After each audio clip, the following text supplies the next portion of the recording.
Hello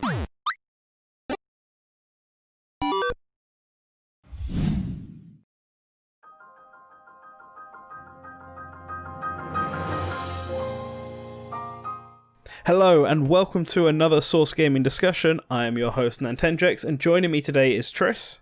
Hello.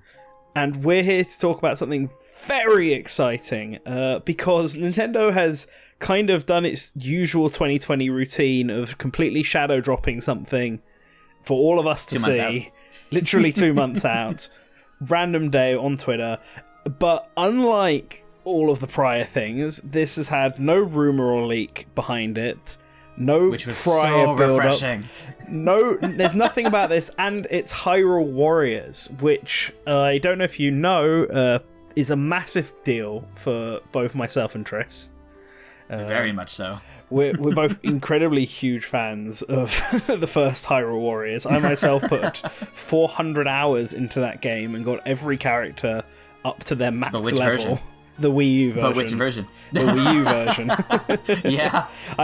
I knew I would have done it again for Switch or 3DS if I got them, so I just had to not fall into that trap of playing the same game for I fell into that trap. I did that.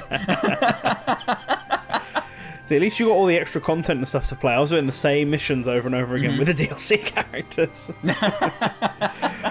But now Nintendo have announced an actual sequel, and one that's based on Breath of the Wild, and one that's apparently canon. There's a lot of really interesting stuff to unpack with this, but first, just initial thoughts from the trailer. Tris, why don't you start? So, obviously, Hyrule Warriors is like a really big thing to me. It's definitely one of my favorite experiences and one of my favorite games on the Switch. So, and you know, Wii U and 3DS and each iteration of it. But I never really expected them to make another one, to be honest. I figured that ran its course 3 times, and if they were going to do anything else, it would be another Nintendo IP. So I did not expect another Hyrule Warriors. So when booting up the trailer, and I was like really excited for what this was going to be like. And the fact that Aonuma starts off talking about the fact that, you know, we know you're all waiting to hear about the sequel to Breath of the Wild. We'll hear about that soon. For now, here's the prequel to Breath of the Wild. I love the fact that they're working really closely with the core Zelda team for this one, where it's not just a canon story to Breath of the Wild, it's literally in the Breath of the Wild art style and everything. This literally just looks like a change in gameplay, and that's it. And it's really exciting. Yeah, that's a very interesting point, because it apparently seems that the Legend of Zelda team are actually helping out in the development of this one. Unlike Hyrule Warriors, where it was basically all Koei Tecmo, this is a combo attack of Koei Tecmo and the core Zelda team who works on Breath of the Wild. And it's not even just like this is the Breath of the Wild art style. A lot of these models look basically like the Breath of the Wild ones. Right. Basically just being reused again for Hyrule Warriors, which, you know, saves on asset and time. I'm sure it's not all just reused assets. But this is it certainly looks that way. They've certainly captured the style. It's going to be very interesting playing it. I was talking to one of my friends about this trailer when it first dropped out, and he was wondering how weird it's going to feel playing a game that looks like Breath of the Wild but doesn't play like Breath of the Wild. That's definitely true. And it's really interesting too, because from what we see in this, they're definitely trying to really capture that feel of the Breath of the Wild gameplay. Yeah, because I mean, we have Link with the different weapons, we have Zelda with the Sheikah Slate and all the different runes. Like, this is really going all out. Yeah, I think that's the biggest thing that we're going to have to see from this game, because obviously with Hyrule Warriors, the reason they brought in the items, the reason they brought in the giant bosses, was because they wanted it to have elements from the Legend of Zelda in this game, in Breath of the in Hyrule Warriors, sorry, the first one. So I'm interested to see what approach they've taken to this, because it's obviously Hyrule Warriors with more quality of life features, but what aspects of Breath of the Wild have they taken and put into this game? Because there's one thing just swapping out the items you got for the Sheikah tablets, which I think they do, because I think while Zelda clearly has the Sheikah tablet as an actual attack, like a full Muso moveset. We see Link using the bombs at one point, which makes me think that a lot of the weapons we saw from the past game, like the bombs and the boomerang and the hook shot or whatever, might all a lot of them might be here. Yeah, some of them might not be here, and some of them might be just straight up replaced with the Sheikah stuff, so maybe you'll be able to make pillars of ice or temporarily freeze opponents, whereas Zelda has that for an entire moveset. Like, so much more dramatically. You actually mentioned... You actually mentioned the thing with Link throwing the bomb, and that was one of the most exciting parts of the trailer for me, because if you look at it, it blows up, so obviously it's thrown at a bunch of bokoblins, and it blows them up, and then it blows up an explosive barrel, and then it destroys the camp. Like, the camp tower. It straight up destroys it. That thing starts to crumble. Oh, that's interesting. I didn't even notice that. As soon as I saw that, I leaned back and I was like, are we going to see how Hyrule became as destroyed as it was with our own hands? Like, are we going to cause Hyrule to be this destroyed? That's that we really see 100 years later? Like, yeah, destructible environments is something I didn't really think about, because obviously this game won't be an open world game, and it won't be just can go anywhere, because we've actually seen screenshots with the UI elements which show the maps that it's the typical Hyrule Warriors style map. And oh my god, but despite that, these maps are huge compared to the Hyrule Warriors one. The Hyrule Field Map is massive. At least I'm assuming it's Hyrule Field, because it clearly encompasses the castle and Hyrule Town. Yeah. Looking at that map, like, there's so many, like, intricate little, like, areas to it, like tiny little sections on, like, the right and in the bottom. And I looked at that and I'm like, okay, so obviously they're pulling, like, the big scale maps from Breath of the Wild, obviously. But how many are there going to be? Because this is a massive area. And with how small Link is, like, these are going to have to be really long scenarios, or they're going to have to add those quick travel points. Because, oh my gosh, this is massive. Yeah, they could do that. The story mode, they could split stuff up and break it all apart. But yeah, there's a lot of ground to cover, which also makes it helpful that they're bringing back the Hyrule Warriors Legends ability to swap between multiple characters. Yes, which is very, very good. Very, very good, yeah, because the Wii U one desperately needed that, and that was one of the best features about Fire Emblem Warriors. I actually think the gameplay in Fire Emblem Warriors is better than the one in Hyrule Warriors, purely because there's more strategy involved, where you can send your other allies to different bases and then swap between them. So it always feels like you're in the action, despite the fact that you're pausing a lot of the game to coordinate stuff. I don't know if they'll bring back that tactics element, because it's not something that's in Zelda, although I definitely think they should, because it'll make the game better from purely a gameplay perspective. But being able to swap characters, I'm super happy is in here, because it does mean you can jump around these big maps fairly quickly, and also helps level up characters a lot faster, because you can level up 3 characters now instead of just hopefully one. Because Fire Emblem Warriors did it better in that case, where the characters, even when going off on their own, as long as you had them out, they could still level up. And Hyrule Warriors, you had to be controlling them in order to earn the EXP. Hopefully it's the Fire Emblem Warriors way then, because I didn't play the 3DS version of Hyrule Warriors for the reasons I stated at the start.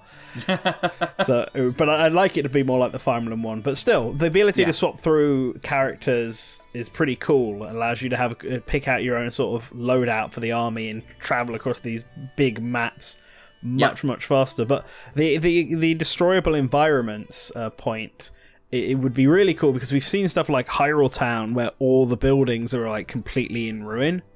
Oh yeah. And we've seen from one screenshot that you do fight in Hyrule Town with all the buildings still up and active. Yep. So actually, I don't even know if that... I think I know what you're talking about, the one with Zelda and all the bombs, right? Yes. We don't even know if that is Hyrule Castle Town, because the roofing of the buildings look completely different. That is true, but I wouldn't know what town that is, if it's not Castle Town, I guess. Well, we do find a bunch of, like, destroyed, like, town ruins in Breath of the Wild. So. I suppose it could be on the outskirts of Hyrule Town, but I guess my point still stands. If they're ruins in Breath of the Wild, can they be fully destroyed in this game? Right.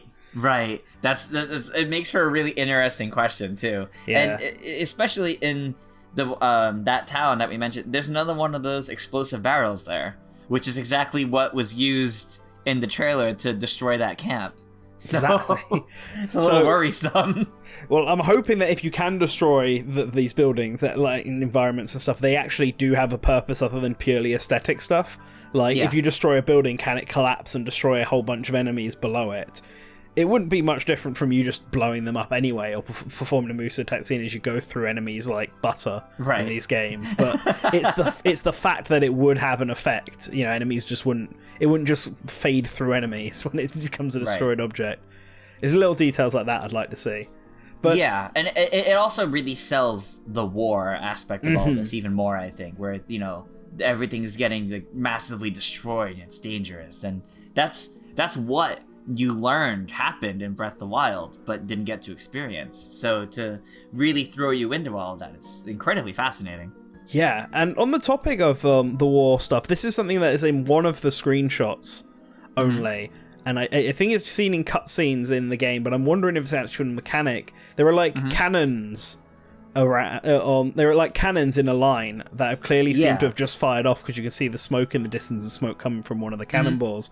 I wonder if these are things that you can actually fire yourself, or you can take like artillery spots, and then the NPCs will provide support with cannon fire.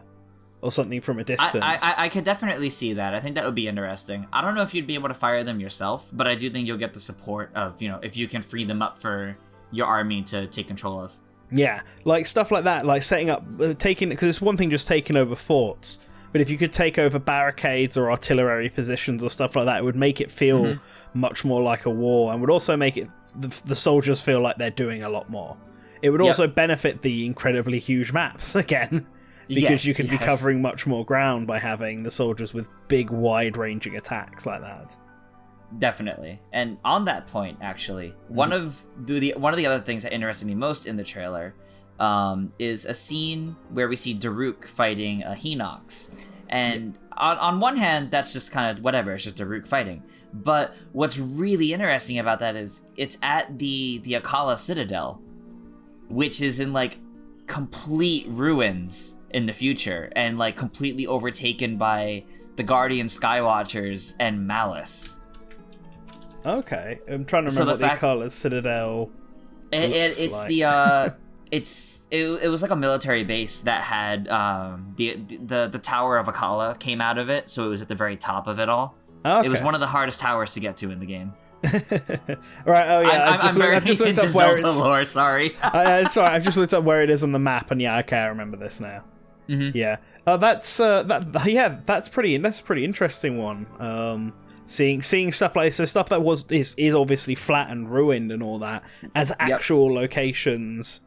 Yep. Because then we get more than just simply Death Mountain, Zora's Domain, Hyrule Field. Because I mean, these are the ones I feel like the stages we basically had confirmed here are Hyrule Field, at least in front of Hyrule Castle, and Zora's Domain. We've seen like Zora's Domain, Zora's River. Yeah, we've seen. We saw the Guardian Beast, Daruk's one. So I'm assuming Death Mountain.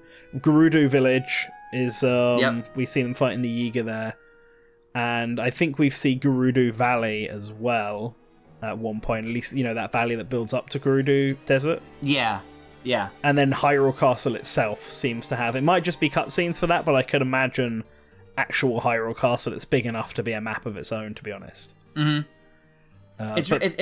is really interesting, and it's nice to see. This really paints the idea that we'll really get to see what put Hyrule in that state that we see after the 100 years in the actual game. Yeah, and it's just really exciting.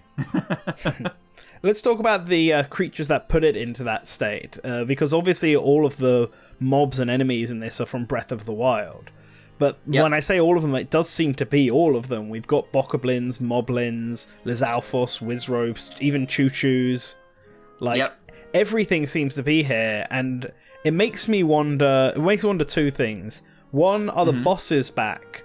And if so, are the bosses simply stuff like Henoxes? Like, does that count as a boss? So I do think the bosses are back, because we see one Well, one, I think Guardians are treated like bosses. Yes, that was my other point. Guardians bosses. Yeah, I'm pretty sure Guardians are probably treated like giant bosses. And then we also see in the trailer that scene with the Lionel, where it has this whole like little what looks like an intro animation first. Yeah. And then we see Zelda fighting it, and there's no other enemies around. So I feel like that's treated like a boss encounter. It doesn't have the boss bar for attacking.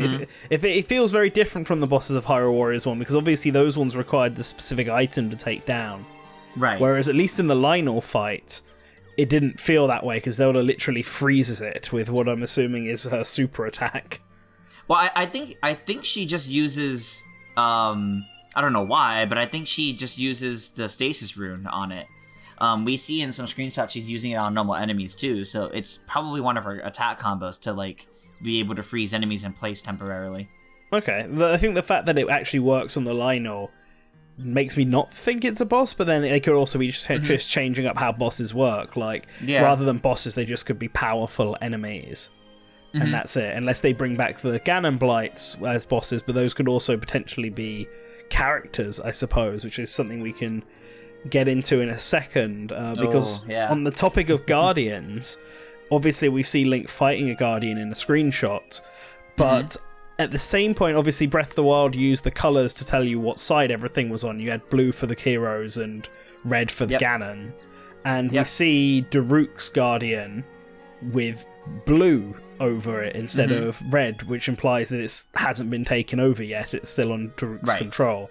And in the official artwork for the game, which has all of the characters on it, all of the Guardians plus Link and Zelda, is the little tiny robot with the blue eye, and a bunch of Guardians also with blue eyes on the left-hand side.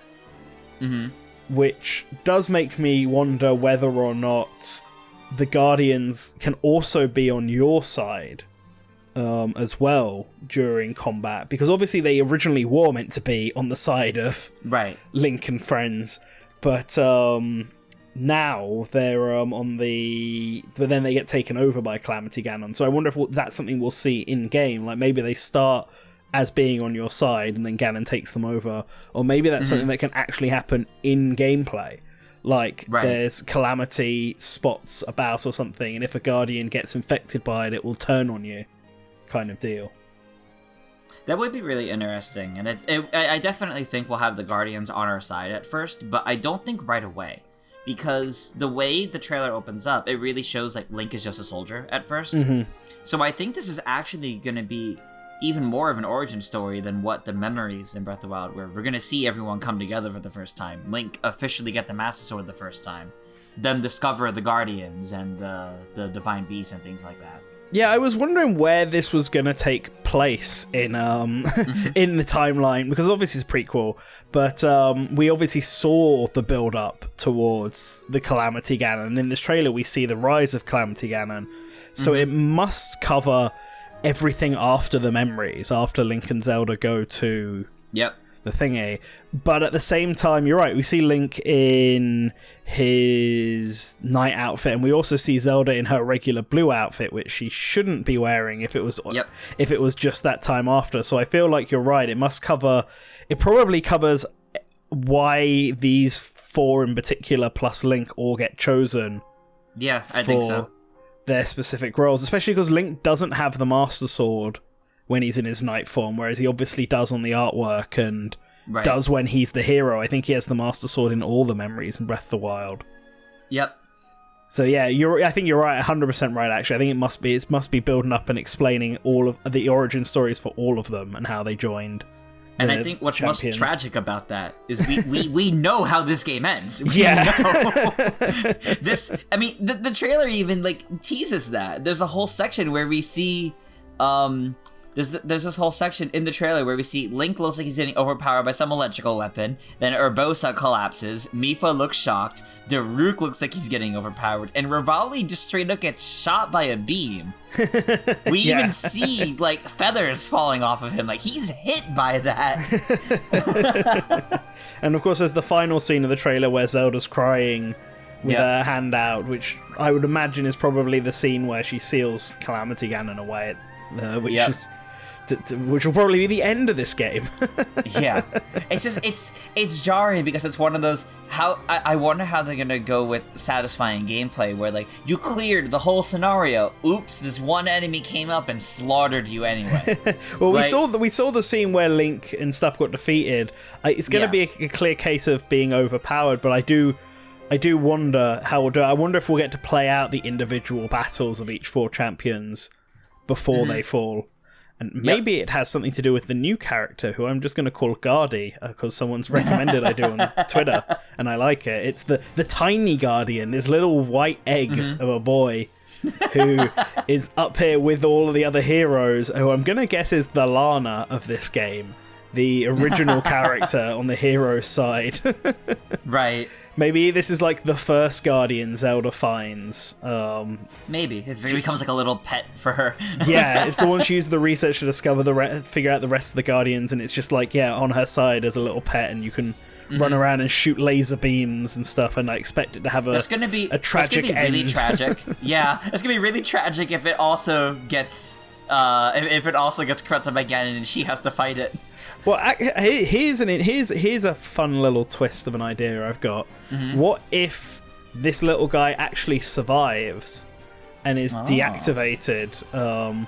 Does something, play some sort of pivotal role in keeping Zelda safe after Link falls down, and will come back up in Breath of the Wild 2. It's like this is his introduction.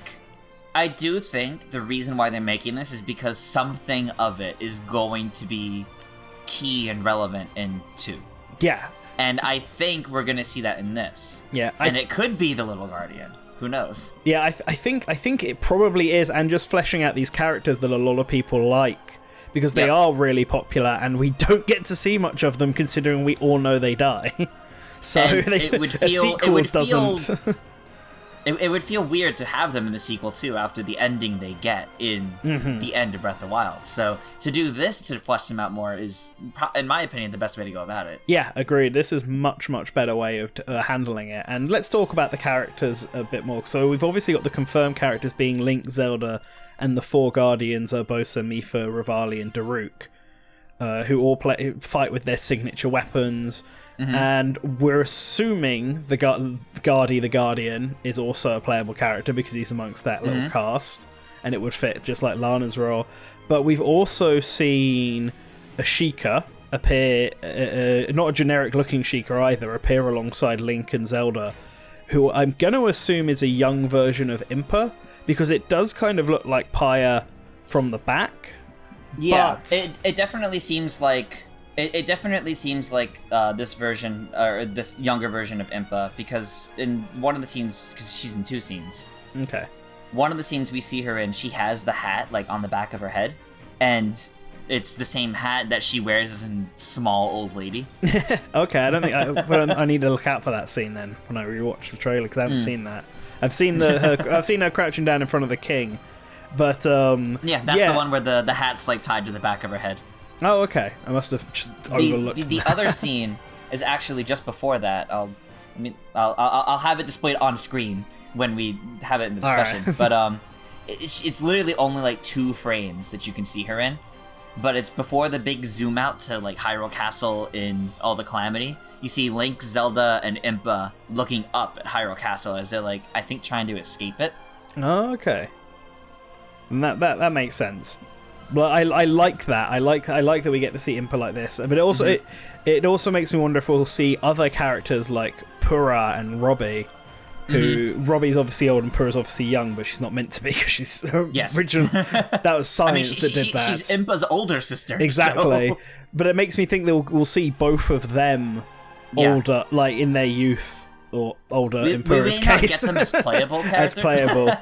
Well, that's what I'm thinking, because on the playable front, obviously the first Hyrule Warriors had a big roster, even if the starting one was only in the teens or whatever. But they definitely doubled it. But but this game is obviously sticking to just Breath of the Wild, which makes sense if they want it to be canon. They can't have it suddenly Midna showing up and and stuff like that. It wouldn't make any sense. But it also limits what characters they can do, because it's a prequel. A lot of the characters, like the the replacement guardians, effectively, like Sidon and Riju, are either not born or too young, because Sidon, remember, we've seen Sidon's him in flashback. He is just a little baby shark. He's a bit too young to be going to war, which is going to disappoint a lot of people who wanted to play as Sidon. But because of that, it really is limiting. We don't know how many characters. They could easily introduce new characters, but other than the 6 we know are confirmed, and the one we're guessing with the little robot and Impa, I suppose, so that's the 2 we're guessing. The king might be playable. I imagine Koga. Well, again, Koga's a Sheikah, I suppose, so he could have lived 100 years. Maybe. He'd have to be very, very young. But I suppose if Impa could do it, maybe Koga could do it as well. Well, Koga's not terribly old in Breath of the Wild when it comes to the... He seems... Well, we don't know that for sure, but he's evidently, he's more active. Enough shape to be able to fight you. Yeah. But then so is the Sheikah monk, especially that one from the DLC, who could then be playable in a younger form here. That would be interesting. That would be interesting. So, like, there's there are some characters who could potentially, mainly Sheikah, who could potentially be playable, and then there's also maybe the Ganon Blights could be playable if they wanted to go. If they wanted like an enemy campaign. Yeah, enemies, villains. But other than that, I don't know who else they would be able to add. And they could have a small roster. I don't think that's a problem. Yeah. But I have a feeling people will go into this being somewhat disappointed with a roster that's not even like a third of what the previous game had. So I definitely think people that liked the original Hyrule Warriors for its fan service, I think they're going to be disappointed by this, because I don't think it's going to be...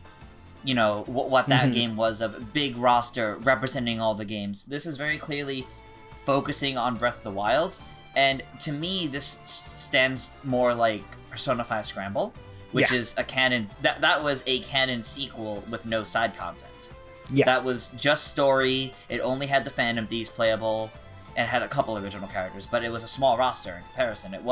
There was no big side adventure mode with hundreds of hours of content. They could still do that in this game, but I definitely feel like it'll just be the story aspect of it, and playing the characters and going through this. But I kind of hope there's an adventure mode. It doesn't. It can just be a sub thing and not have to affect the canon at all. Just because I think that's one of the biggest strengths that Hyrule Warriors and Fire Emblem Warriors had, having that extra content on the side to play through. I mean, so if we look at it that way. If we look at the idea of if there is an adventure mode for this, and it's still mostly rooted in Breath of the Wild, but they can do other things with it, next year, 2021, is the 35th anniversary for Zelda. So you could have them do DLC packs for this game throughout that year of what is essentially new adventure maps, but bringing in either characters from the future of Breath of the Wild, so like Sidon, Cass, Hetsu, Riju, things like that, or I guess you could also have it be bringing back characters from the original Hyrule Warriors. Yeah, I think those are good ways to handle it, because I feel like this game probably would get DLC, right? Just because every Warriors game has basically gotten DLC, and it works for them. So I think that would be a good way to handle it. But I guess we'll have to see. Also, you brought up Hestu, and we don't know how old he is. Maybe he was alive 100 years ago. In fact, no. If we get a Korok character, that would be fantastic. I just looked it up on the wiki, because I want to make sure I pronounce his name right, and he was alive 100 years ago. He says very specifically that the last time anyone was able to see him was 100 years ago. Oh, when you first meet him. So Hetsu's gonna come running in, hitting people with maracas. He will. Hestu will be playable, and that is the only thing I needed from this game. 10 out of 10 already. For sure. We joke with that, but Hyrule Warriors had a lot of musical-based weapons originally. So to have like Cass, or I guess Cass's teacher, as you mentioned originally, with the accordion, and Hetsu with the maracas, to have silly musical weapons is not unheard of, especially in Zelda. Yeah, it's definitely within the realm of possibility. Speaking of silly weapons, there's the pre-order bonus for Link, where he gets a ladle and a pot lid. That brings up a big point, actually. The weapons aren't the same way they were in the original Hyrule Warriors. They're closer to... They're closer to what we had... Yeah.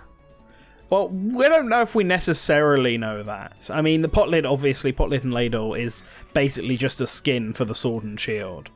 In the original Hyrule Warriors, the Master Sword was also basically just a skin for the sword and shield, just a stronger version of it. I think they could do that again. Now, it probably makes sense to keep them all with one weapon each, seeing as they have one signature weapon each. If you think about the different weapons, they all have as well. They all have from what you can get in Breath of the Wild, there's different tiers, and then the champions versions are the highest tiered versions of those weapons. Yeah. So instead of Hyrule Warriors, where it's your rank 1 weapon, rank 2 weapon, rank 3 weapon, and some characters get multiple weapons, I think each character is going to have a set play style, and then it's going to be like Fire Emblem Warriors, where they get specific weapons that enhance that play style or not.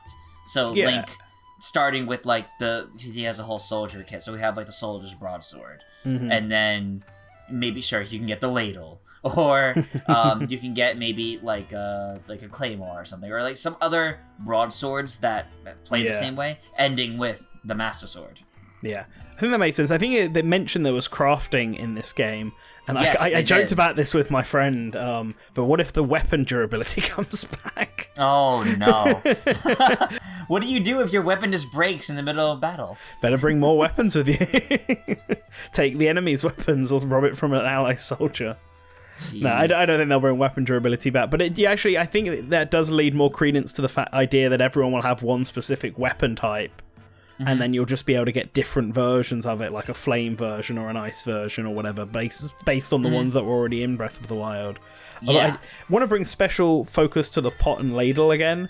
While I know it's especially pre-order bonus, there is a logbook entry in Breath of the Wild that talks about how Link defeated a Guardian with only a pot lid.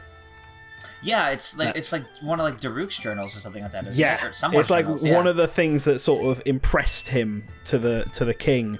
Maybe we'll get to see that in this game. Maybe that's your first Guardian battle, Link will get the pot and ladle.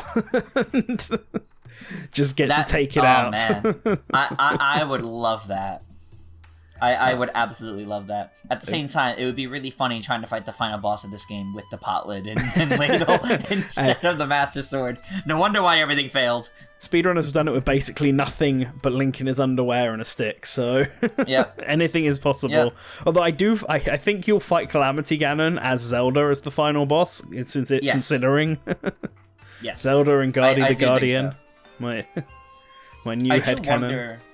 I do wonder, kind of like what the original Hyrule Warriors had with all the different costumes. I do wonder what we'll get for this game, because we don't really know of any costumes the champions would get outside of the champion's garb, the kind of that kind of scarf that they get. They maybe there'll be times where they don't have those, but otherwise, I mean, Link has a soldier outfit, or the soldier's armor, and then the champion's tunic.